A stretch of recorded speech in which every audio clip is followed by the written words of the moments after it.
সুপ্রিয় দর্শকবৃন্দ, আজকে আমরা যে বিষয়টা নিয়ে আলোচনা করব, এই বিষয়টা শুধু রোগীদের জন্য না, এটা ফিজিওথেরাপি ছাত্রছাত্রীদের জন্য খুব বিশেষ উপকারী হবে। যারা ডিপ্লোমা ইন মেডিকেল টেকনোলজি ফিজিওথেরাপিতে পড়াশোনা করেন এবং বিএসসি ইন ফিজিওথেরাপিতে পড়াশোনা করেন এবং যারা মাস্টার্সেও রয়েছেন, সকল ছাত্রছাত্রীদের জন্য ফিজিওথেরাপি শিক্ষানবী ছাত্রছাত্রীদের জন্য এই ক্লাসটা খুবই গুরুত্বপূর্ণ। এই লেকচারটা খুবই গুরুত্বপূর্ণ।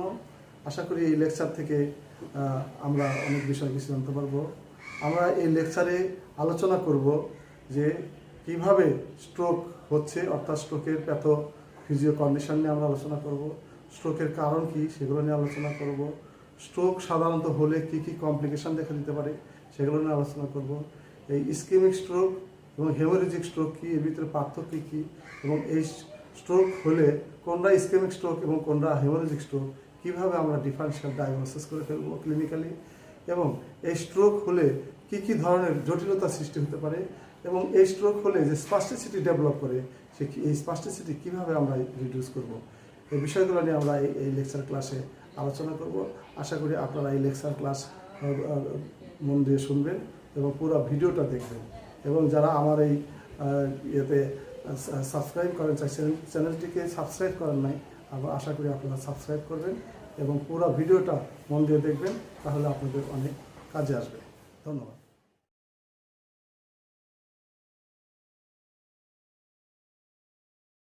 ভালো আছেন?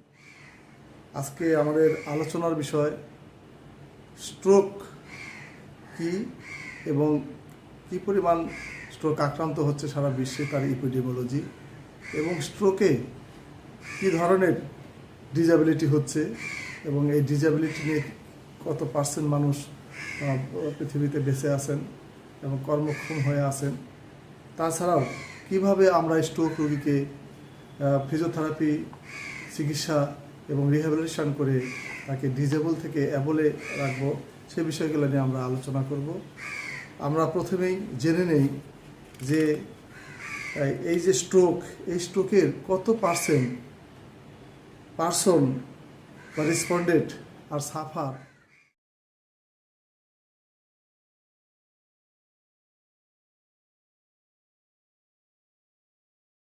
এই যে স্ট্রোক, এই স্ট্রোকের কত পার্সন বা respondent are suffer from stroke. Current স্টাডিতে পাওয়া যায় 16.9 million of people suffer a stroke each year. প্রত্যেক বছর 16.9 million people are suffer from stroke.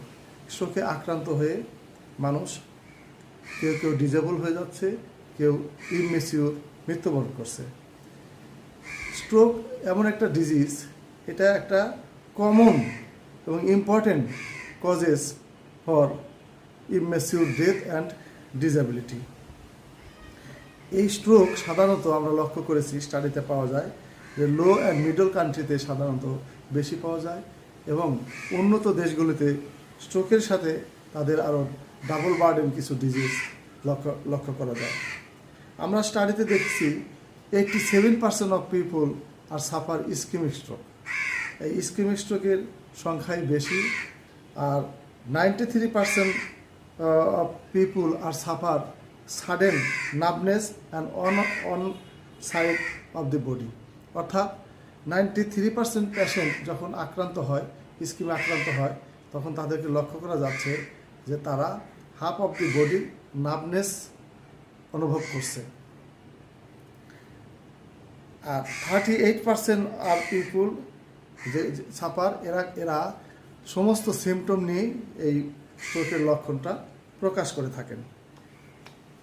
আমাদের আরও লক্ষণীয় বিষয় হলো যে এই যে স্ট্রোকে আক্রান্ত হচ্ছে, এর ভিতরে কিন্তু পুরুষের চাইতে মহিলাদের আক্রান্তের সংখ্যাই বেশি এবং তাদের ডিসএবিলিটি এবং মৃত্যুর সংখ্যা বেশি। স্টাডিতে লক্ষ্য করা গেছে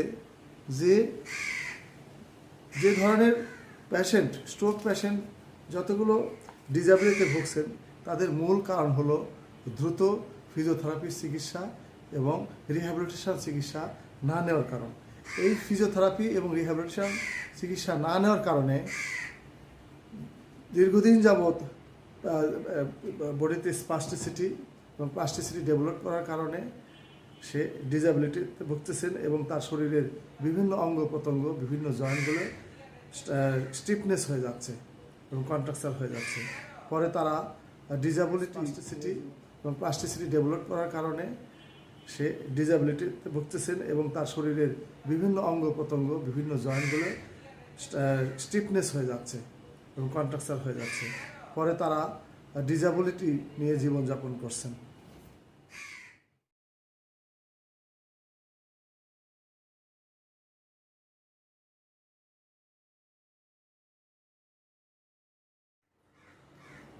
তো চলুন আমরা আজকে জেনে নেই স্ট্রোক আর সিবিএ বলতে আমরা কি বুঝি।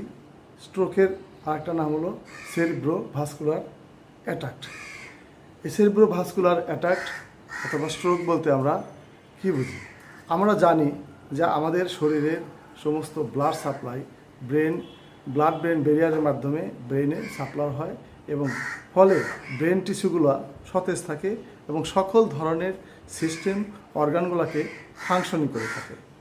তো যখন আমাদের ব্রেনের আর্টারিগুলোতে ব্লাড সাপ্লাই কমে যায় অথবা ভিতরে ব্লাড সাপ্লাইয়ের কারণে রাপচার হয়ে যায়, তখনই কিন্তু ব্রেন টিস্যুগুলো ডেথ হয়ে যায় এবং তখন আমাদের ব্রেন থেকে যে আমাদের সমস্ত সিস্টেমগুলোকে পরিচালিত করা হয়, ফাংশনিং করা হয়, সেই ফাংশনিং আর থাকেন না। এজ এ রেজাল্ট তখন কি হচ্ছে যে পেশেন্ট প্যারালাইসিস হয়ে যাচ্ছে। সিবিএতে কি হচ্ছে? সাধারণত আমাদের যে ব্রেনের আর্টারি আছে সেই আর্টারিগুলো ব্লকেজ হয়ে যাচ্ছে।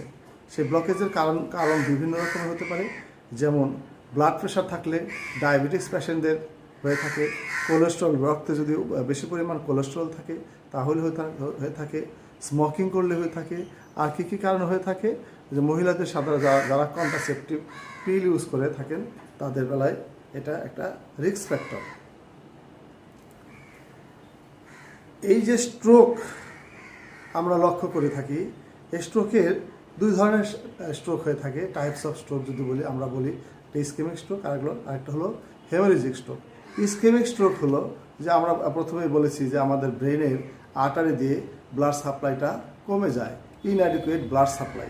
আরেকটা হলো কি, ব্লাড সাপ্লাই থাকার ফলে সেখানে ব্রেনের যে আর্টারি ক্যাপিলারিগুলো আছে সেগুলো রাপচার হয়ে যায়। এই জন্য এক ধরনের স্ট্রোককে আমরা বলি ইসকেমিক স্ট্রোক, অন্যটাকে বলে থাকি আমরা হেমোরেজিক স্ট্রোক। তা আমাদের দেশে সাধারণত ইসকেমিক স্ট্রোকের বেশি পরিমাণ আমরা লক্ষ্য করে থাকি, ইসকেমিক স্ট্রোকের পরিমাণটা বেশি। তা আমরা কিভাবে এই স্ট্রোক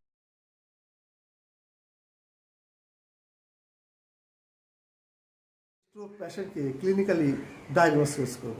একজন পেশেন্ট যখন আমাদের কাছে আসে তখন আমরা কিভাবে বুঝবো যে এই পেশেন্টটা স্ট্রোকে আক্রান্ত হয়েছে? তা আমরা ফার্স্ট অ্যাসেসমেন্ট টুল থেকে কিন্তু ক্লিনিক্যালি আমরা ডায়াগনোসিস করতে পারি।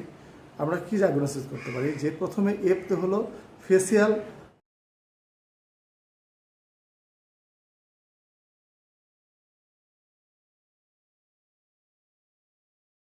ড্রপিং হবে, অর্থাৎ ফেসিয়াল মাসল উইকের ফলে ফেসিয়ালটা ড্রপিং হবে, একদিকে মুখটা বেঁকে যাবে এবং সে যখন কোনো পানি বা লিকুইড জিনিস খাইতে যাবে তখন সেটা তার ড্রপিং মাউথ দিয়ে পড়ে যাবে।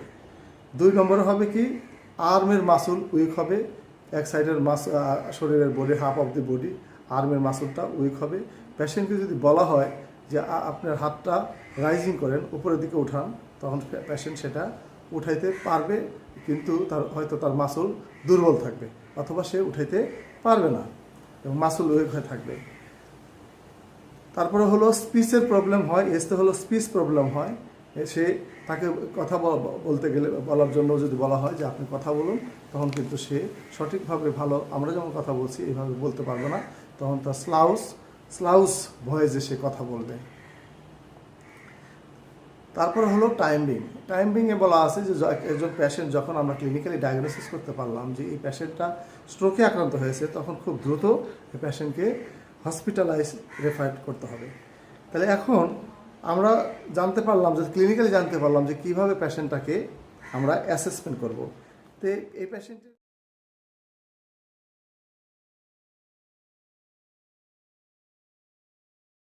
কমন সাইন সিমটম রয়েছে, যেমন sudden numbness or weakness in the face, arm or leg, specially on one side of the body.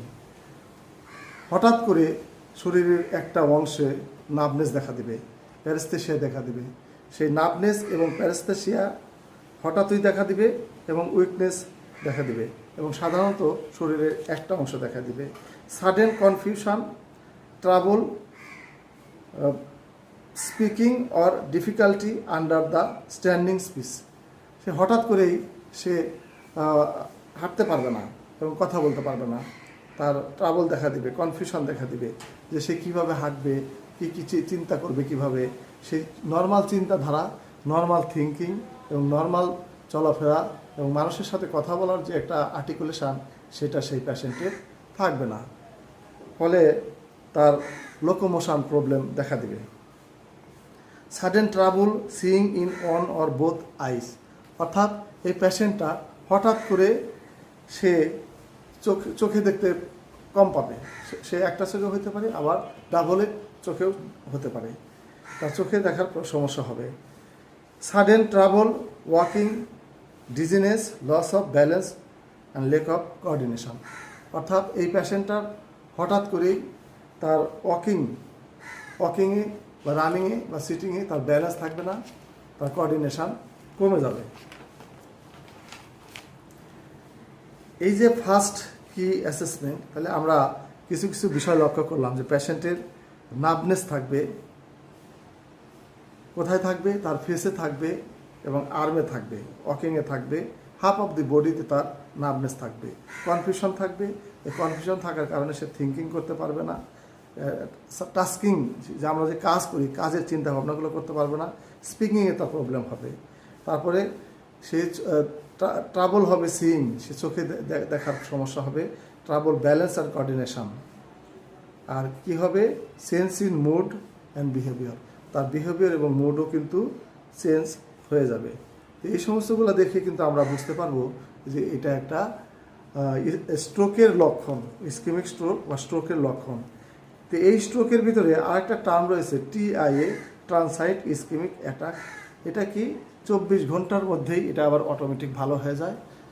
এই সামান্য আমাদের যে ব্রেন রয়েছে, এই ব্রেনে ব্লাড সার্কুলেশন প্রবলেম হয় হঠাৎ করে, থ্রোম্বাস, এম্বুলেন্স, যে কোনো কারণে ব্লাড সাপ্লাই ইনঅ্যাডিকুয়েট।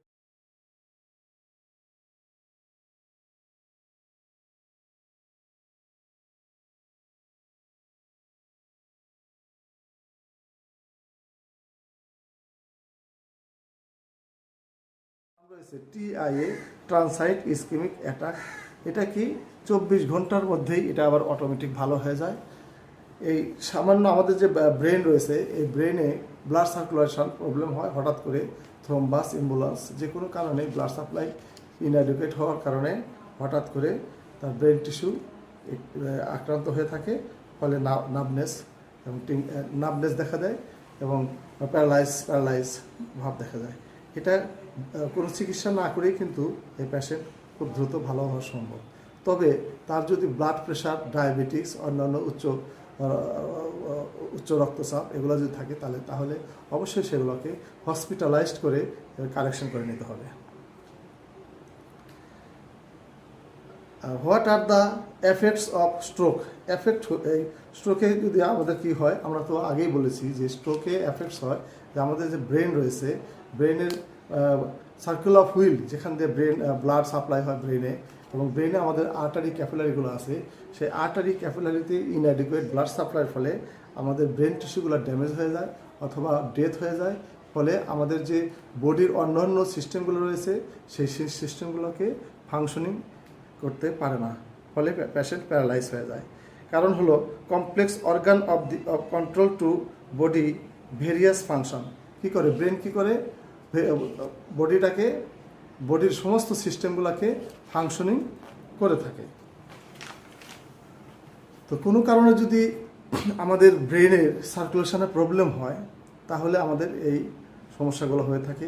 তা আমরা বললাম, তার কারণ হিসাবে বললাম যে এটা প্রথম কারণ হলো যে ব্লাড সাপ্লাই ইনঅ্যাডিকুয়েট।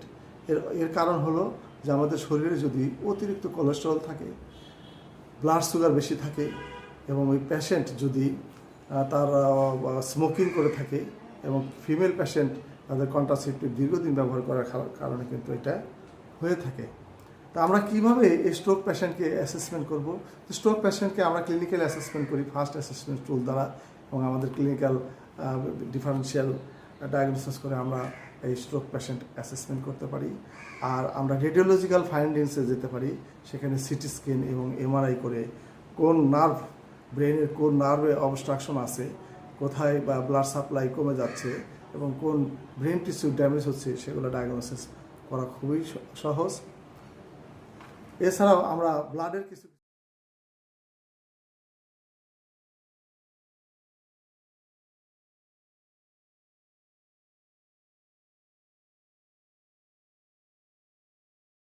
করব। স্ট্রোক পেশেন্টকে আমরা ক্লিনিক্যাল অ্যাসেসমেন্ট করি ফার্স্ট অ্যাসেসমেন্ট টুল দ্বারা, এবং আমাদের ক্লিনিক্যাল ডিফারেন্সিয়াল ডায়াগনোসিস করে আমরা এই স্ট্রোক পেশেন্ট অ্যাসেসমেন্ট করতে পারি। আর আমরা রেডিওলজিক্যাল ফাইন্ডিংসে যেতে পারি, সেখানে সিটি স্ক্যান এবং এমআরআই করে কোন নার্ভ, ব্রেনের কোন নার্ভে অবস্ট্রাকশন আছে, কোথায় বা ব্লাড সাপ্লাই কমে যাচ্ছে এবং কোন ব্রেন টিস্যু ড্যামেজ হচ্ছে, সেগুলো ডায়াগনোসিস করা খুবই সহজ। এছাড়াও আমরা ব্লাডের কিছু কিছু টেস্ট, প্যাথোলজিক্যাল টেস্ট করতে পারি, যেমন blood sugar, cholesterol, lipid profile, এই সমস্ত টেস্ট করে আমরা তার চর্বির পরিমাণ, কী পরিমাণ চর্বি আছে, সেগুলো আমরা ডায়াগনোসিস করতে পারি। তো আমরা সাধারণত ডায়াগনোসিস করার পরে একটা পেশেন্ট যখনই স্ট্রোকে আক্রান্ত হলো, তখন ওই পেশেন্টকে দ্রুত হসপিটালাইজড করতে হবে, কারণ তার স্ট্রোক প্রিভেনশন করার জন্য এবং তার অন্যান্য সিস্টেমকে ফাংশনিং করার জন্য দ্রুত কিছু ইমার্জেন্সি মেডিসিন প্রয়োজন পড়ে, অক্সিজেন প্রয়োজন পড়ে। এই জন্য রোগীকে তার লাইফ সেভিং করার জন্য খুব দ্রুত, যখনই আমরা স্ট্রোকে আক্রান্ত হয়েছে, কাল বিলম্ব না করে দ্রুত হসপিটালে ভর্তি করতে হবে। হসপিটালে ভর্তি করার পরে সে যখন স্টেবল হয়ে গেল, তখন আমরা ফিজিওথেরাপি চিকিৎসা স্টার্ট করতে পারি। আমাদের সর্বপ্রথম দায়িত্ব হলো রোগীকে হসপিটালে রেফার করা এবং তার লাইফ সেভ করা, অন্যান্য ড্যামেজ থেকে, ক্ষতির থেকে রক্ষা করা। তা আমরা সাধারণত এই স্ট্রোক পেশেন্টকে 3 ধরনের চিকিৎসা দিতে পারি। একটা হলো কনজারভেটিভ ট্রিটমেন্ট, যেটা বলছি আমরা মেডিসিন প্রয়োগ করতে হবে, সেখানে ব্লাড প্রেশার কন্ট্রোল করতে হবে, হাই ব্লাড কোলেস্টেরল কমাতে হবে, লিপিড প্রোফাইল যেগুলো আছে উচ্চ মাত্রা, সেগুলোকে কমাতে হবে, এবং তার কার্ডিয়াক ফাংশনিং রাখার জন্য কার্ডিয়াক যত রকমের ওষুধ দরকার সেগুলো দিতে হবে। দ্বিতীয়ত, কোনো জায়গায় অবস্ট্রাকশনের পরিমাণ যদি বেশি হয়ে থাকে, হেমোরেজিক স্টেজ থাকে, সেখানে সার্জারির প্রয়োজন পড়ে। 3 নম্বরে হলো ফিজিওথেরাপি স্ট্রোক পেশেন্টের জন্য একটা গুরুত্বপূর্ণ একটা পার্ট। এই ফিজিওথেরাপির সঠিক সময়ে সঠিকভাবে এবং দক্ষ ফিজিওথেরাপিস্টের হাতে ফিজিওথেরাপি না নেওয়ার কারণে সারা পৃথিবীতে বহু পেশেন্ট ডিসএবিলিটি নিয়ে জীবনযাপন করছে, এবং তারা কেউ হয়তো খুব ইমেচিউর ডেটও হয়েছে এবং রিকারেন্ট স্ট্রোক করেছেন, এবং ডিসএবিলিটির হার অনেক বেশি। তাই আপনি যদি সঠিকভাবে ফিজিওথেরাপি চিকিৎসা প্রয়োগ করে থাকেন, তাহলে আপনার ডিসএবিলিটির রেট কমে আসবে এবং সেক্ষেত্রে আপনি সমাজের বার্ডেন হয়ে থাকবেন না। একজন পেশেন্ট সে ডিসেবল না হয়ে সে সমাজে অ্যাবল পার্সন হিসাবে পরিগণিত হবে। তো ফিজিওথেরাপিতে আমরা সাধারণত অনেক টেকনিক রয়েছে ফিজিওথেরাপি ট্রিটমেন্টের। আমরা প্রথমেই স্ট্রোক পেশেন্টকে অ্যাসেসমেন্ট করে থাকি, তার মাস্কুলোস্কেলেটাল অ্যাসেসমেন্ট করে থাকি, অর্থাৎ মোটর ফাংশন তার কী পরিমাণ আছে এবং মোটর ফাংশন কোন গ্রেডে আছে সেই গ্রেডিং করে তারপরে আমরা সেই অনুযায়ী তাকে আমরা মাসল স্ট্রেংথেনিং এক্সারসাইজ করে থাকি। 2 নম্বরে আমরা সেন্সরি টেস্ট করে থাকি, তার সেন্সেশন কোন মাসুলে, কোন নার্ভে, কোন রিজিয়নে তার সেন্সেশন আছে অথবা লস আছে, সেগুলো দেখে আমরা সেন্সরি রিএডুকেশন দিয়ে পেশেন্টকে আমরা দ্রুত তার সেন্সেশন ফিরিয়ে নিয়ে আসি। সেন্সেশন ফিরিয়ে নিয়ে আসার পরেই ফাংশনাল অ্যাক্টিভিটিতে চলে যাওয়া হয়, এবং এই ফাংশনাল অ্যাক্টিভিটি করার আগে আমরা মাসল গ্রেডিং ভালোভাবে দেখে নিই, এবং মাসল গ্রেডিং অনুযায়ী আমরা স্ট্রেংথেনিং এক্সারসাইজ দিয়ে থাকি। এছাড়াও একজন স্ট্রোক পেশেন্টকে রিহ্যাবিলিটেশনের জন্য আমাদের অনেক ধরনের এক্সারসাইজ রয়েছে, তার মধ্যে বোবাত এক্সারসাইজ রয়েছে, রডস এক্সারসাইজ রয়েছে। এই সমস্ত ইন্টারভেনশন এক্সারসাইজ ইউজ করে কিন্তু আমরা একজন স্ট্রোক রোগীকে সুস্থ করতে পারি। এছাড়া আমাদের রিহ্যাবিলিটেশন প্রোটোকল রয়েছে ফিজিওথেরাপিতে। রিহ্যাবিলিটেশন প্রোটোকল নিয়ে আমরা পরবর্তীতে আরেকটা ক্লাস করব। এই রিহ্যাবিলিটেশন প্রোটোকল করে আমরা একজন পেশেন্টকে পোস্ট স্ট্রোক অর্থাৎ আফটার স্ট্রোক যে পেশেন্টগুলো ডিসএবিলিটিতে যাচ্ছে, তার স্পাস্টিসিটি ডেভেলপ করছে, তার জয়েন্ট কন্ট্রাকচার হয়ে যাচ্ছে, জয়েন্ট সাবলাক্সেশন হয়ে যাচ্ছে, জয়েন্টে পেইন চলে আসতেছে, এগুলোকে প্রিভেনশন করার জন্য আমরা দ্রুত আর্লি রিহ্যাবিলিটেশন চালু করতে পারি। তাহলে পেশেন্টের ডিসএবিলিটি থেকে মুক্ত পাবে।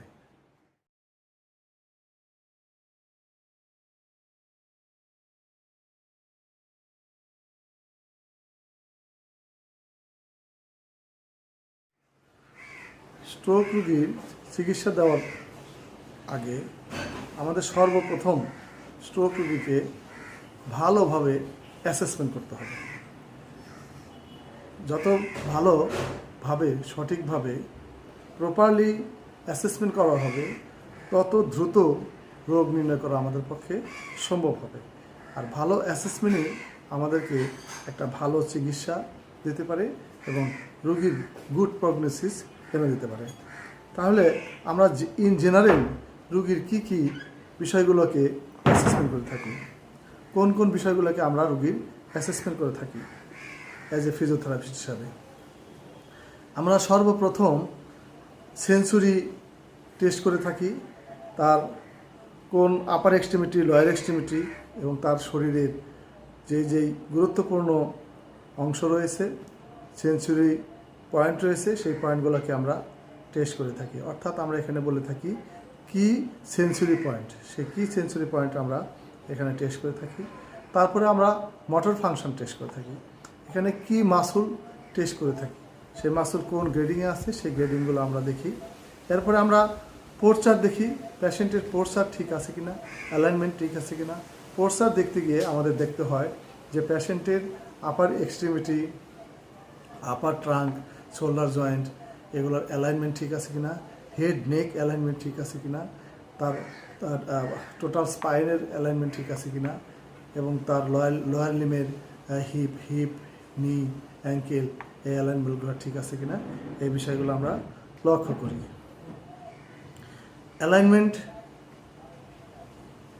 অ্যালাইনমেন্ট একটা গুরুত্বপূর্ণ, পোস্চার একটা গুরুত্বপূর্ণ position for a stroke patient. এরপর আমরা দেখি পেশেন্টের ব্যালেন্স অ্যান্ড কোঅর্ডিনেশন ঠিক আছে কিনা। ব্যালেন্স এবং কোঅর্ডিনেশন যদি ঠিক না থাকে সেটাও আমাদের একটা চিন্তার বিষয় এবং এখানে ব্যালেন্স কোঅর্ডিনেশন কারেকশন করতে হবে। তার স্ট্যাবিলিটি দেখতে হবে, গেট অ্যানালাইসিস করতে হবে, তার কোন গেটে সে ওয়াকিং করছে। তারপর দেখতে হবে যে সে পেশেন্ট লাইং টু সিটিং করতে পারে কিনা, সিটিং টু লাইং করতে পারে কিনা, সিটিং টু স্ট্যান্ডিং করতে পারে কিনা এবং স্ট্যান্ডিং টু ওয়াকিং করতে পারে কিনা। রেসপিরেটরি ফাংশন আমাদেরকে ভালোভাবে দেখতে হবে এবং রেসপিরেটরি ইন্ডোরেন্স ঠিক আছে কিনা সেটাও আমাদেরকে অ্যাসেসমেন্টে নিয়ে আসতে হবে।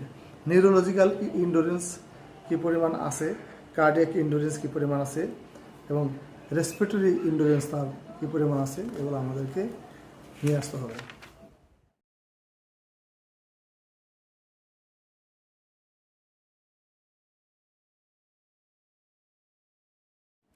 এখন আমরা সাধারণত সেন্সরি এবং মোটর কিভাবে টেস্ট করব, আর তার আগে আমরা জেনে নেই যে সেন্সরি কি, মোটর কি। Sensory nerve contain only afferent fibre long dendrites of sensory neuron. Sensory একটা নার্ভ, এ শুধু অ্যাফারেন্ট ফাইবার নিউরন গ্রহণ করে থাকে। আর motor neuron have contain only efferent fibre, এখানে মিক্সড ফাইবারও থাকে এবং লং একজন মোটর নিউরন দ্বারা গঠিত। মিক্সড নিউরনকে আমরা মিক্সড নিউরন এবং বোথ টাইপস অফ ফাইবার এখানে থাকে, তার মধ্যে কানেকটিভ টিস্যু থাকে। তো সেন্সরির কাজ হলো আমাদের ইম্পালস ক্যারি করে ফ্রম ব্রেন থেকে, সেন্ট্রাল নার্ভাস সিস্টেম থেকে। আর মোটরের কাজ হলো মোটর ফাংশন ক্যারি করে ফ্রম সেন্ট্রাল নার্ভাস সিস্টেম থেকে। একজন প্যারালাইসিস বা স্ট্রোক পেশেন্টকে আমরা খুবই গুরুত্বের সাথে সেন্সরি এবং মোটর অ্যাসেসমেন্ট করে থাকি, কারণ সেন্সরি আর মোটর যদি সঠিক না থাকে, যদি ইনট্যাক্ট না থাকে, তাহলে এই পেশেন্টকে আমরা সুস্থ করতে পারবো না। যদি সেন্সরি লস থাকে সেই সেন্সরি গ্রেডিং করে 0, 0, 1 এবং 2 থাকে এবার গ্রেডিং।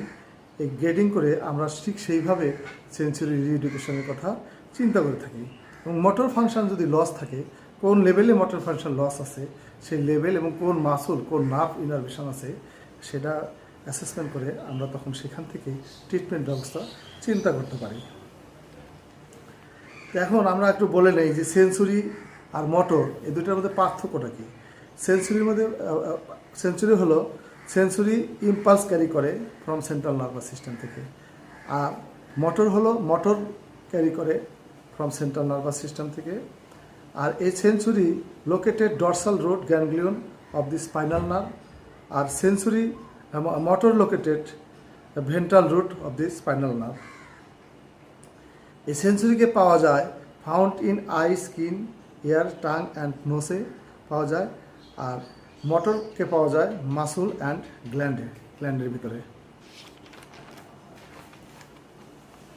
এখন আমরা কিভাবে এই সেন্সরি এবং মোটরকে টেস্ট করব। আমরা কিউএসটি মেথডে টেস্ট করতে পারি। সেখানে আমরা কি দেখি, এটা একটা সেন্সরি টেস্টিং একটা মেথড। এই মেথডের মাধ্যমে আমরা সেন্সরির কী কন্ডিশন আছে সেটা আমরা ডিটারমিন করে থাকি। এখানে কি ডিটারমিন করে থাকি, আমরা সাধারণত ঠান্ডা এবং গরম দিয়ে ডিটারমিনেট করে থাকি। ঠান্ডা এবং গরম ইউজ করলে এখানে আমরা স্মল ফাইবার নিউরোপ্যাথি হয়েছে কিনা সেটা আমরা বুঝতে পারবো। যদি স্মল ফাইবার নিউরোপ্যাথি হয়ে থাকে তাহলে এটা স্পাইরোথ্যালামিক সিস্টেম আক্রান্ত হয়েছে বলে আমরা বুঝতে পারবো। তো সেন্সরি আমরা যদি এশিয়া স্কেলের কথা চিন্তা করি, সেন্সরি আমরা কিভাবে করতে পারবো, আমরা কি সেন্সরি পয়েন্ট করে আমরা আপার এক্সট্রিমিটির নোজ, এয়ার, নোজ, তারপরে আই, তারপরে আমরা shoulder joint, biceps, triceps, lower এক্সট্রিমিটির গ্যাস্ট্রোকনিমাস, সোলিয়াস, টিবিয়ালিস অ্যান্টেরিয়র, এরপরে কোয়াড্রিসেপস, হ্যামস্ট্রিং, সব মাসলের কিন্তু এবং রেক্টালের সমস্ত মাসলের কিন্তু আমরা সেন্সরি সেন্সেশন দেখতে পারি। এবং আমরা অক্সফোর্ড গ্রেডিংয়ের মাধ্যমে মোটর ফাংশন টেস্ট করতে পারি। অক্সফোর্ড গ্রেডিং করে আমরা মোটর ফাংশন টেস্ট করে আমরা দেখব যে কোন গ্রেডে আক্রান্ত হয়েছে এবং প্যারালাইসিস কোন গ্রেডে রয়েছে। আমরা এশিয়া স্কেলে according to the spinal cord injury একটা স্কেল রয়েছে, আমরা এটাও ফলো করতে পারি। এখানে বলা হয়েছে যে কমপ্লিট প্যারালাইসিস, কি বলা হয়েছে, নো সেন্সরি নো মোটর। এখানে কোনো মোটর এবং সেন্সরি থাকবে না, এবং যদি মোটর এবং সেন্সরি না পায় তাহলে এই সেগমেন্ট হলো S4 এবং S5 আক্রান্ত হয়েছে।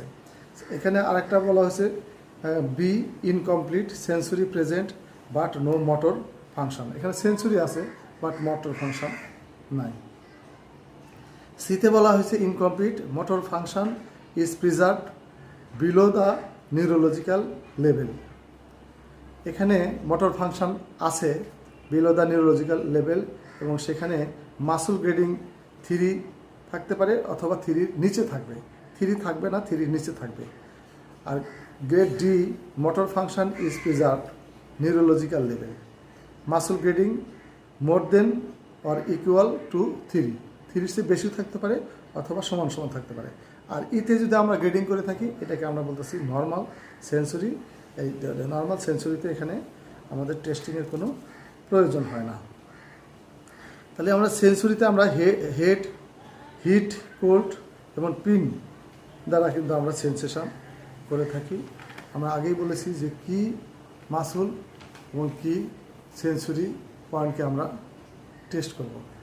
এখন এই যে সেন্সরি এবং মোটর আমরা টেস্ট করলাম, এই সেন্সরি এবং মোটর যদি কম থাকে, যেই রিজিয়নে যেই সেগমেন্টে সেন্সরি কম আছে সেই রিজিয়নে আমরা সেন্সরি রিএডুকেশন দিয়ে থাকি। এবং সেন্সরি রিএডুকেশন আমরা যেভাবে টেস্ট করেছি ঠিক সেই মেথডেই কিন্তু আমরা সেন্সরি রিএডুকেশন করে থাকি। আর মোটর ফাংশন যদি এটা অক্সফোর্ড গ্রেডিংয়ে মাসল গ্রেড অনুযায়ী আমরা সেখানে স্ট্রেন্থেনিং এক্সারসাইজ করে থাকি, অথবা যদি মাসল গ্রেডিং 0 থাকে সেখান থেকে আমরা প্যাসিভ রেঞ্জ অফ মোশন করে আমরা কিন্তু এটা ইনকেস করতে পারি। তো মোটর সেন্সরি এবং পেশেন্ট অ্যাসেসমেন্ট খুব গুরুত্বপূর্ণ একটা বিষয়।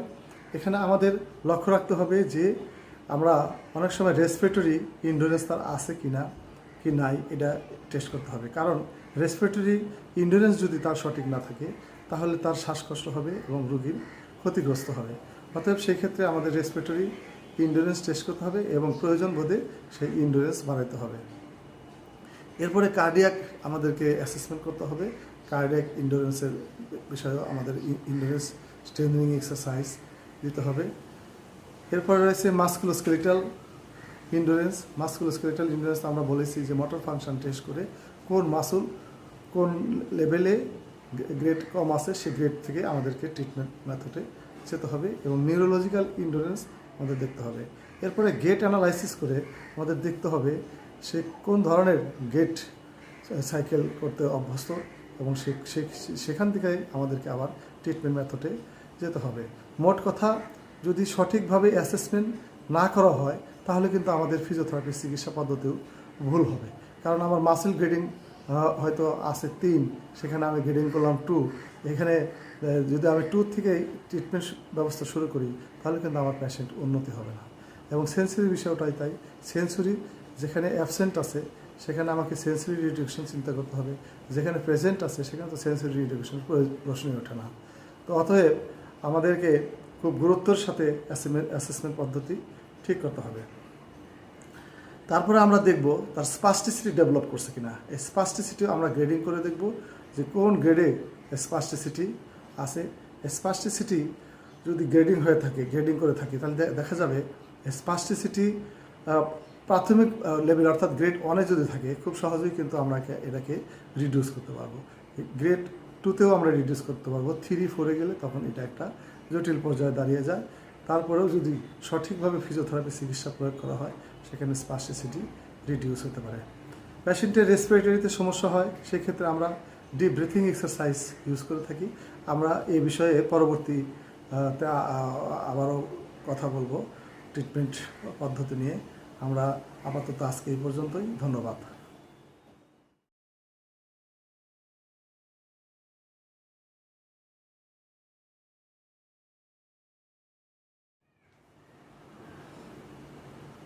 What are the complications of hemorrhagic stroke and what are the complications of ischemic stroke?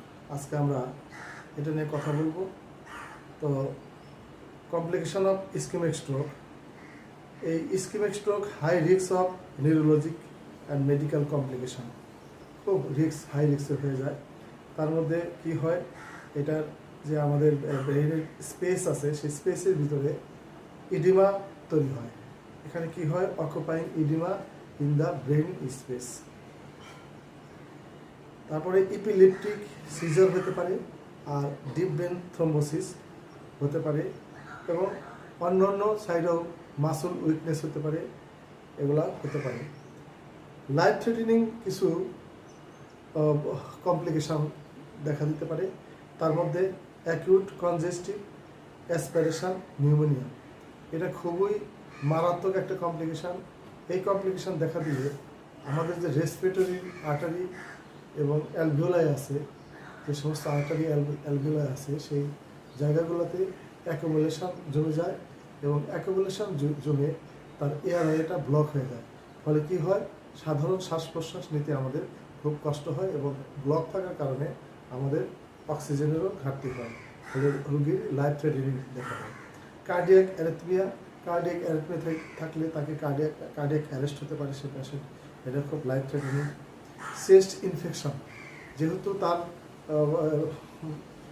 Muscle week থাকে এবং রেসপিরেটরি মাসল উইক থাকে, সেখানে খুব দ্রুত ইনফেকশন হয় এবং ইনফেকশন হলে তার রেসপিরেটরিতে অ্যাকুমুলেশন জমতে খুব সহজ হয়।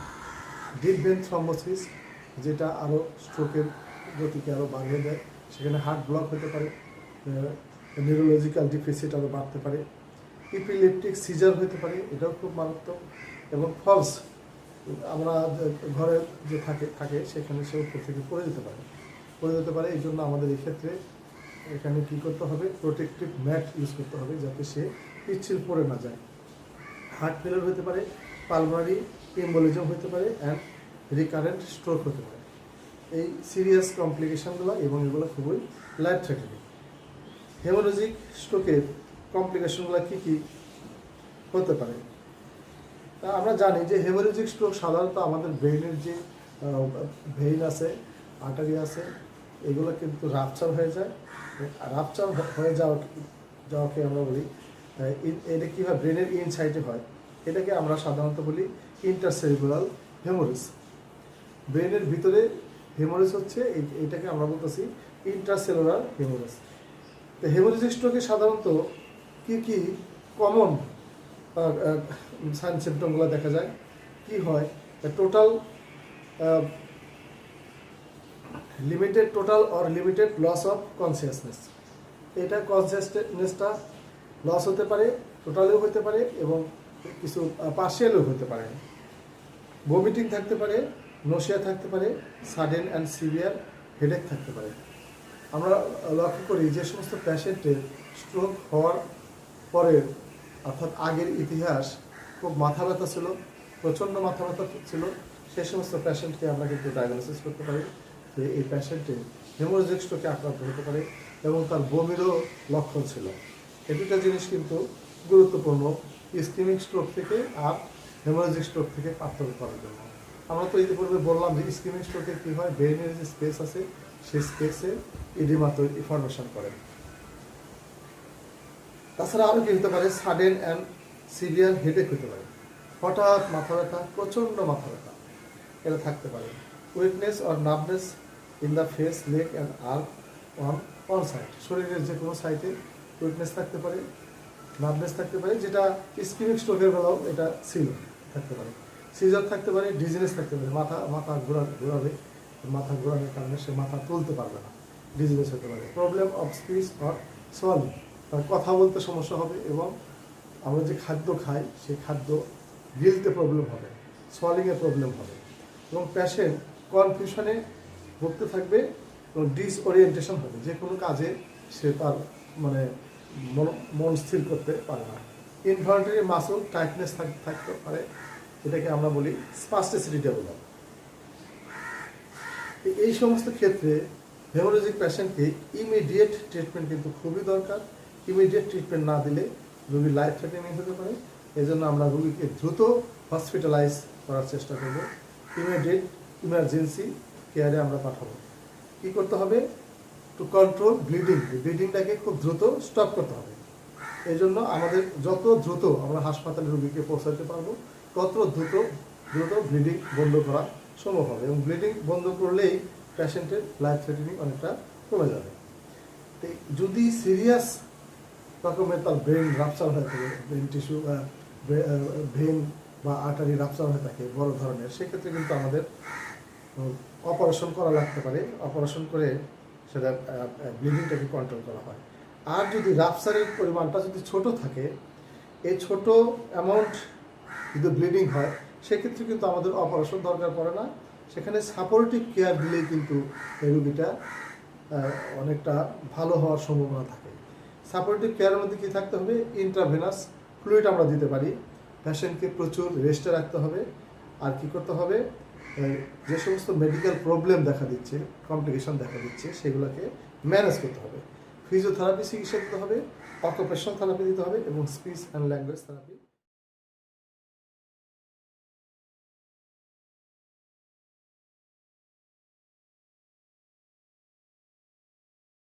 দিতে হবে।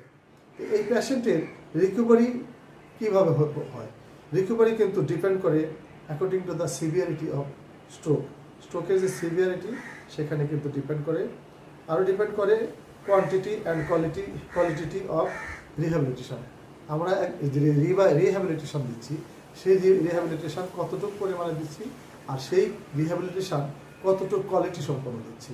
আমরা লক্ষ্য করি যে একটা স্ট্রোক পেশেন্ট, আমাদের দেশে এটা খুব একটা খারাপ অভ্যাস লক্ষ্য করছি আমরা, খারাপ প্র্যাকটিস, যে একজন স্ট্রোক সম্বন্ধে তার ভালো ধারণাই নাই। সে একজন ছাত্র, হয়তো ফিজিওথেরাপিতে ভর্তি হয়েছে, ডিপ্লোমা ভর্তি হয়েছে অথবা বিএসসিতে ভর্তি হয়েছে, সে পরের দিন একজন স্ট্রোক রোগী ম্যানেজমেন্ট করতেছে হুম করে।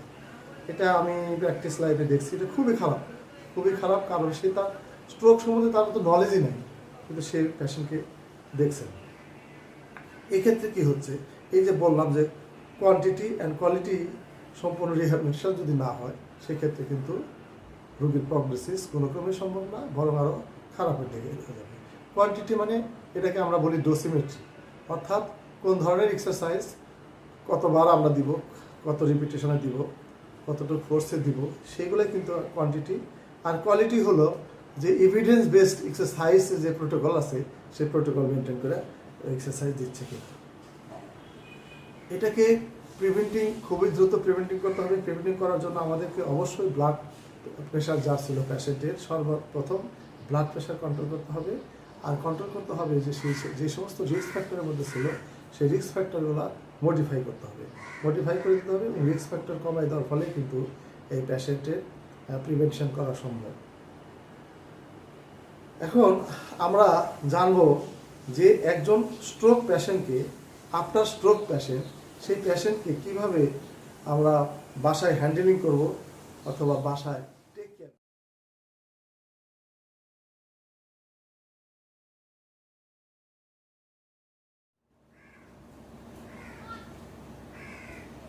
স্ট্রোক পেশেন্টের স্পাস্টিসিটি খুবই দ্রুত বেড়ে যায়, এবং এই স্পাস্টিসিটি বেড়ে যাওয়ার পরে পেশেন্টের রিহ্যাবিলিটেশন এবং পেশেন্টের প্রগনোসিস খুব একটা ভালো কাজে লাগে না, প্রগনোসিস খুবই খারাপ থাকে। তো যতক্ষণ পর্যন্ত আমরা স্পাস্টিসিটি রিডিউস করতে না পারবো, ততক্ষণ পর্যন্ত পেশেন্টের প্রগনোসিস খুব একটা ভালো হবে না। তো তাহলে স্পাস্টিসিটি বলতে আমরা কি বুঝি? Spasticity is motor disorder. এখানে কি হয়, ভেলোসিটি ইনক্রিজ করে এবং মোটর টোন বেড়ে যায়। এটা সেন্ট্রাল নার্ভাস সিস্টেমের থেকে হয়ে থাকে, এবং এই সিস্টেম, নার্ভাস সিস্টেম কি করতে পারে, can lead to both positive and negative upper motor neuron syndrome features সাধারণত দেখা যায়। অর্থাৎ আপার মোটর নিউরন লিশনের ফিচারগুলো এখানে দেখা দিয়ে থাকে।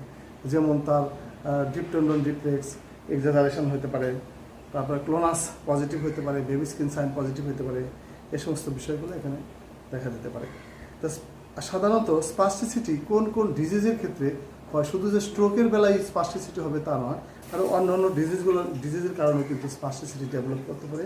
তার মধ্যে রয়েছে সেরিব্রাল পালসি, জন্মগতভাবে বিকলাঙ্গ যে সমস্ত শিশু রয়েছে, সেই সমস্ত শিশুর বেলায় কিন্তু তার সেরিব্রাল পালসি, অর্থাৎ ব্রেনের যে মাসুল আছে সেটা প্যারালাইসিস হয়ে থাকে, এবং তার ডিফারেন্ট টাইপ স্পাস্টিসিটি ডেভেলপ করে। এরপরে রয়েছে মাল্টিপল স্ক্লেরোসিস, তারপর রয়েছে মোটর নিউরন ডিজিজ এবং স্ট্রোকে সাধারণত আমরা জানি যে স্পাস্টিসিটি ডেভেলপ করে। এছাড়াও hypoxic basic injury and traumatic brain injury আর পার্কিনসন্স ডিজিজের বেলায় কিন্তু স্পাস্টিসিটি ডেভেলপ করে থাকে।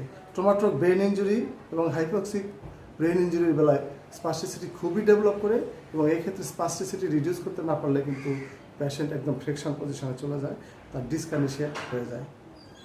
Spinal cord injury, spinal cord compression এবং মেটাস্টেসিস, অর্থাৎ কোনো যদি স্পাইনাল কর্ডে যদি মেটাস্টেসিস থাকে, স্পাইনাল কর্ড যদি কম্প্রেশন থাকে, স্পাইনাল কর্ড যদি ইনজুরি থাকে, সেক্ষেত্রে কিন্তু স্পাস্টিসিটি ডেভেলপ করতে পারে। সাধারণত স্পাস্টিসিটি ডেভেলপ বিভিন্ন ক্যাটাগরিতে হয়ে থাকে। আমরা বলতে পারি what are the types of spasticity. Types of স্পাস্টিসিটির মধ্যে আমরা বলবো ইন্ট্রিনসিক টনিক স্পাস্টিসিটি। এটাতে কি হয়, exaggeration of the tonic component of the stress reflex. এখানে স্ট্রেস রিফ্লেক্স দেখতে গেলে সেখানে এক্সাজারেশন হয়। এরপরে হচ্ছে ইন্ট্রিনসিক ফেসিক স্পাস্টিসিটি। এখানে tendon hyperreflexia and clonus দেখা যায়। এখানে আপার রিফ্লেক্সিয়া এবং ক্লোনাস দেখা দিতে পারে। আরেকটা টাইপস হলো এক্সটেন্সিক স্পাস্টিসিটি, অর্থাৎ এখানে এক্সাজারেশন অফ এক্সটেনশন ফ্লেকশন আর এক্সটেনশনে কিন্তু এক্সাজারেশন দেখা দেয়। তো আমরা কিভাবে এই স্পাস্টিসিটি এটা গ্রেডিং করব? তো আমরা according to the ASIA spinal cord injury grading অনুযায়ী, অ্যাশওয়ার্থ স্কেল অনুযায়ী কিন্তু আমরা এটা গ্রেডিং করতে পারি। এই গ্রেডিংয়ের ভিতরে আমরা প্রথমে জিরো যদি গ্রেডিং করি, সেখানে কি হবে, নো ইনক্রিজ মাসল টোন। এখানে মাসলের কোনো টোন থাকবে না, টোনিসিটি থাকবে না, মাসলের ফ্লাসিডিটি প্যারালাইজ থাকবে, এখানে টোনিসিটি থাকবে না। গ্রেড 1 যদি আমরা বলি, slight increase muscle tone giving a catch when the limb is moved. আমরা যখন লিম্বটাকে মুভমেন্ট করি তখন এখানে একটা ক্যাচ, একটা ফিলিং আমরা বুঝতে পারবো। Grading two more marked increase muscle tone but limb easily to move. এখানে মাসল টোনটা আরও বেড়ে যাবে, কিন্তু আমাদের লিম্বটা মুভ করাটা সহজ হবে। আর গ্রেড 3-তে হচ্ছে কি কনসিডারেবল ইনক্রিজ মাসল টোন। এখানে প্যাসিভ মুভমেন্ট করতে গেলে ডিফিকাল্টি হবে। 3 নম্বরে যখন আমরা প্যাসিভ মুভমেন্ট করতে যাব সেখানে একটা ডিফিকাল্টি হবে। আর grade 4 limb is rigid in flexion or extension. এখানে গ্রেড 4টা হচ্ছে কি আমরা যখন লিম্বটাকে ফ্লেকশন এক্সটেনশনে যাব তখন এটার রিজিডিটিটা বেড়ে যাবে। এই যে স্পাস্টিসিটি ডেভেলপ করছে, স্পাস্টিসিটি ডেভেলপ করার ফলে কিন্তু আমাদের স্কিনে প্রেশার শো হতে পারে, বাউল অ্যান্ড ব্লাডার প্রবলেম হতে পারে, তারপর রিস্ট্রিক্টেড মুভমেন্ট হতে পারে, সে কাপড় চোপড় পরতে পারবে না, যে কোনো জিনিস সে ধরতে পারবে না, সে সিটিং পজিশনে থাকতে পারবে না, কারণ ফ্লেকশন পজিশন তার ব্যালেন্স, কোঅর্ডিনেশন এবং ইন্ডোরেন্স তার থাকে না। এছাড়াও তার ইউরিনারি ট্র্যাক্ট কিন্তু ইনফেকশন হতে পারে এবং সে সবসময় স্ট্রেসে থাকতে পারে। তা আমরা কী ধরনের কাজ করলে, কী ধরনের চিকিৎসা পদ্ধতি দিয়ে আমরা কোন পজিশনে রাখলে আমরা স্পাস্টিসিটি রিডিউস করব, এখন সেই বিষয়গুলো নিয়ে কথা বলবো। আমরা বলতে পারি কোশ্চেন যে how will you reduce spasticity by your physiotherapy intervention and other intervention. আমরা জানি যে যখন কোনো পেশেন্টকে স্ট্যান্ডিং পজিশনে আমরা রাখি, তখন স্ট্যান্ডিং পজিশনে রাখার পরে সেখানে কিন্তু একটা ওয়েট বেয়ারিং এক্সারসাইজ হয়। তাহলে ওয়েট বেয়ারিং এক্সারসাইজে কিন্তু স্পাস্টিসিটি রিডিউস হয়। সেক্ষেত্রে আমরা কী করতে পারি, স্ট্যান্ডিং ফ্রেম ইউজ করে আমরা পেশেন্টকে কিন্তু দাঁড় করে রাখতে পারি, বিভিন্ন ওয়াকিং এইট ইউজ করতে পারি, সেখানে কিন্তু আমরা স্পাস্টিসিটি রিডিউস করতে পারি। তারপর ট্রেডমিল ট্রেনিং, ট্রেডমিলে যখন আমরা তাকে শেখাবো তখন সেই গেট ট্রেনিংও হচ্ছে, সাথে সাথে তার ওয়েট বেয়ারিং হচ্ছে, ফলে তার স্পাস্টিসিটি রিডিউস হচ্ছে। এরপরে হচ্ছে টিল্ট টেবিল। টিল্ট টেবিলে দাঁড় করে আমরা বিভিন্ন রকমের মুভমেন্ট করতে গেলে কিন্তু তার পুরো বডির যে ওয়েটটা আছে এই ওয়েট কিন্তু ট্রান্সফার হচ্ছে, রিপিটেটিভ ওয়েট ট্রান্সফার হচ্ছে, ফলে কিন্তু তার স্পাস্টিসিটি রিডিউস হচ্ছে। এছাড়াও আমরা অ্যাক্টিভ এক্সারসাইজ করাইতে পারি। অ্যাক্টিভ এক্সারসাইজ যদি সম্ভব না হয় সেক্ষেত্রে আমরা প্যাসিভ মুভমেন্ট করব, কিন্তু সেই প্যাসিভ মুভমেন্ট খুব slow passive, gentle passive movement করতে হবে। এখানে র্যাপিডলি কোনো প্যাসিভ মুভমেন্ট করা যাবে না। র্যাপিডলি প্যাসিভ মুভমেন্ট করলে সেক্ষেত্রে কী হবে, স্পাস্টিসিটি আরও ডেভেলপ করবে, স্পাস্টিসিটি আরও বেড়ে যাবে। আর ফাংশনাল ইলেকট্রিক্যাল কিছু স্টিমুলেশন দিতে পারি, এই স্টিমুলেশন দিয়েও আমরা স্পাস্টিসিটি রিডিউস করতে পারি।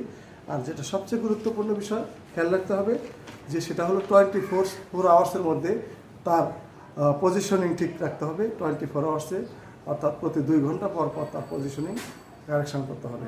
এই পজিশনিং কারেকশান না করলে তার বেডসোর হওয়ার সম্ভাবনা আছে। শরীরের যে প্রভিনেন্ট রিজিয়নগুলো আছে সেই প্রভিনেন্ট রিজিয়নগুলোতে বেডসোর হতে পারে। এছাড়াও আমরা স্প্লিন্টিং ইউজ করতে পারি, অর্থাৎ অর্থোটিক্স ইউজ করে কিন্তু আমরা স্পাস্টিসিটি রিডিউস করতে পারি। সেটা কীভাবে, যদি আমরা রিস্টের কথা চিন্তা করি, রিস্ট যদি ফ্লেকশন পজিশন থাকে আমরা সেখানে কাপ স্প্লিন্ট ইউজ করে আমরা এক্সটেনশন পজিশনে রাখলে কিন্তু সেটা স্পাস্টিসিটি রিডিউস হয়ে যাবে। তাছাড়াও আমরা যে কোনো জয়েন্টের যে মাসলকে যদি আমরা স্ট্রেস করি, সেই স্ট্রেসের ক্ষেত্রেও কিন্তু এখানে স্পাস্টিসিটি রিডিউস হবে। ওয়েট বেয়ারিং এক্সারসাইজ কিন্তু খুব গুরুত্বপূর্ণ জিনিস। ওয়েট বেয়ারিং এক্সারসাইজ করলেও আমাদের স্পাস্টিসিটি রিডিউস হবে। তাছাড়াও কিছু মুভমেন্ট আছে সেগুলো অ্যাভয়েড করতে হবে, যেমন নক্সিয়াস স্টিমুলেশন এবং ভিগোরাস মুভমেন্ট, ভিগোরাস এক্সারসাইজ, এগুলো অবশ্যই অ্যাভয়েড করতে হবে, তা না হলে স্পাস্টিসিটি বেড়ে যাবে। কিছু ফিজিওথেরাপি মডালিটিস ইউজ করতে পারি। স্ট্যাটিক স্ট্রেস আমরা তো বলছি ইউজ করতে পারি। আর রিফ্লেক্স ইনহিবিশন মুভমেন্ট প্যাটার্ন, যে সমস্ত রিফ্লেক্স দেখা দিচ্ছে, যেদিকে দেখা যাচ্ছে, যেমন ফ্লেকশন পজিশনে যদি রিফ্লেক্স দেখা দেয় সেটা আমরা এক্সটেনশন পজিশনে রেখে দিব। তারপর আমরা রিল্যাক্সেশন করতে পারি এবং পেশেন্টকে রিল্যাক্সেশনে রাখলেও কিন্তু স্পাস্টিসিটি রিডিউস হয়। বায়োফিডব্যাক দিতে পারি, পিএনএফ প্রোপ্রিওসেপটিভ নিউরোমাস্কুলার ফ্যাসিলিটেশন করতে পারি। এছাড়াও স্লো রিদমিক বেসিক মুভমেন্ট আমরা চালিয়ে যেতে পারি। তো সুপ্রিয় দর্শকবৃন্দ, আমরা স্পাস্টিসিটি রিডিউস যখনই আমরা একজন স্ট্রোক পেশেন্টকে বা স্পাইনাল কর্ড ইনজুরিস পেশেন্টকে দেখব, স্পাস্টিসিটি যদি আমরা এই বর্ণিত যে সমস্ত মেথড পদ্ধতিগুলো বললাম, এগুলোতে যদি আমরা পজিশনিং করে রাখি আর এই মেথডগুলো যদি অ্যাপ্লাই করি, তাহলে কিন্তু অবশ্যই স্পাস্টিসিটি রিডিউস হয়ে যাবে এবং 100% রিডিউস হয়ে যাবে। তাহলে স্পাস্টিসিটি রিডিউস হলে খুব দ্রুত একজন স্ট্রোক রোগী ভালো হওয়ার সম্ভাবনা আছে এবং স্ট্রোক রোগী সে তার পূর্ববর্তী মুভমেন্টে সে কাজ করতে পারবে। এবং আমরা যদি সঠিকভাবে ফিজিওথেরাপি রিহ্যাবিলিটেশন করি, তার ফাংশনাল রিহ্যাবিলিটেশন করি, ডেইলি অ্যাক্টিভিটি যদি তার বাড়িয়ে দিই, তাহলে কিন্তু সে আগের মতো কর্মক্ষম হতে পারবে এবং ফিজিওথেরাপির সেবা নিয়ে সে ভালো থাকবে। আমাদের লক্ষ্য রাখতে হবে যে এই যে আমরা ফিজিওথেরাপি দিব, সেই ফিজিওথেরাপি সঠিকভাবে এভিডেন্স বেসড মেথডে হচ্ছে কিনা সেটা আমাদের দেখার বিষয়। তা না হলে আমরা ফিজিওথেরাপির এমন কোনো মুভমেন্ট করব না যে মুভমেন্টে আমাদের স্পাস্টিসিটিটা আরও বেড়ে যাচ্ছে। যেমন আমি ইতিপূর্বে বলেছি যে আমাদের সবসময় কিন্তু যখন স্পাস্টিসিটি থাকে, তখন আমাদের আর্ম বা সিগমেন্টগুলো কিন্তু ফ্লেকশন পজিশনে থাকে। এই যে ফ্লেকশন পজিশনে থাকে, এই ফ্লেকশন পজিশন হলো স্পাস্টিসিটির একটা ক্যারেক্টার, এর একটা চরিত্র, যে ফ্লেকশন করে রাখবে। তখন আমরা যদি তাকে এক্সটেনশন পজিশনে রাখি, তাহলে কিন্তু সেই পেশেন্টের আর স্পাস্টিসিটি থাকার কোনো সুযোগ নাই। আর স্পাস্টিসিটি রিডিউস করতে গেলে আমাদের প্রতিনিয়ত যে সমস্ত অ্যাক্টিভিটি এক্সারসাইজগুলো আছে, সে প্রতিদিন সেই রিহ্যাবিলিটেশন প্রোটোকল ফলো করতে হবে। এবং রিহ্যাবিলিটেশন প্রোটোকল ফলো করতে গেলে আপনাকে একজন বিশেষজ্ঞ ফিজিওথেরাপিস্টের তত্ত্বাবধানে সেই ফিজিওথেরাপি দিতে হবে। যার জন্য যাকে তাকে দিয়ে আপনি যদি মুভমেন্ট করান বা ফিজিওথেরাপি দিতে যান, তাহলে আপনার স্পাস্টিসিটি আরও বেড়ে যাবে এবং রিকারেন্ট স্ট্রোক করবে পেশেন্ট। অতএব আপনার যদি যদি স্ট্রোকে আক্রান্ত অথবা স্পাইনাল কর্ড ইনজুরিজনিত কারণে আপনার স্পাস্টিসিটি ডেভেলপ করছে এবং আপনি বিকলাঙ্গ হয়ে যাচ্ছেন, ডিসএবিলিটি নিয়ে জীবনযাপন করছেন, তাহলে অবশ্যই আপনি আমাদের সাথে যোগাযোগ করতে পারেন। আমাদের physiotherapy centre Gulshan cure medical centre এখানে রয়েছে, রোড নাম্বার 16, গুলশান 1। ধন্যবাদ।